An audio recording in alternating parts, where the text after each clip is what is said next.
House లో గొడ్డి సాకరీ చేస్తూ కనిపిస్తున్న పల్లవి ప్రశాంత్ అమర్ కెప్టెన్ కావడంతో సీరియల్ బ్యాచ్ కి విఐపీ రూమ్ లో పూర్తిగా రెస్ట్ ఇచ్చి ఇప్పుడు పల్లవి ప్రశాంతే పూర్తి పనులన్నీ చేస్తూ ఉన్నాడు. హౌస్ లో 10 మంది ఉన్నా, ముగ్గురున్నా చేయాల్సిన పనులు అవే. అయితే ఇప్పుడు బాత్రూమ్ క్లీనింగ్ తో పాటు కిచెన్ క్లీనింగ్, రూమ్ క్లీనింగ్ అంటూ ప్రతిదీ కూడా పల్లవి ప్రశాంత్ కి చెప్తున్నాడు. ఇక శివాజీకి చెప్పేంత ధైర్యం లేకపోవడంతో ప్రశాంత్ ని పూర్తిగా హౌస్ లో పనులని చెప్పడంతో ఒకదానితో ఇంకొకటి అన్నట్లుగా మూడేస్తూ వచ్చేసారు. ఇక అది చూసి ప్రశాంత్ అయితే ఫీల్ అవుతున్నాడు. అన్న ఇప్పటికే చాలా పనులు చేసా అన్న, ఇంకా పనులు చెయ్యు అని చెప్తున్నారు.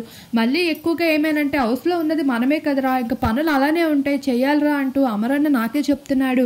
అందుకే అన్న చెప్పిన పనులన్నీ చేసేసా అంటూ శివాజీ దగ్గర వచ్చి చెప్పడంతో శివన్న అయితే ధైర్యం చెప్తూ, ఒరే ఇంక ఉన్నది 2 వారాలేరా, వాడిని ఏమైనా అంటే చూసారా నేను కెప్టెన్ అయినందుకు చులకం చేస్తున్నారు అని తిరిగి అంటాడు. ఉన్నది చేసేసే, బాబు గారే చెప్తారు నువ్వు పను ఎంత బాగా చేస్తున్నావు, ఆడియన్స్ చూస్తున్నారు, నువ్వే విన్నర్ అవుతావు, ఇలానే మంచి పనులు చేస్తూ పోతే ఇంకా నువ్వు ఏమీ ఆలోచించొద్దు అంటూ ఎంతో బాగా అయితే ప్రశాంత్ని దగ్గర తీసుకున్నాడు శివాజీ.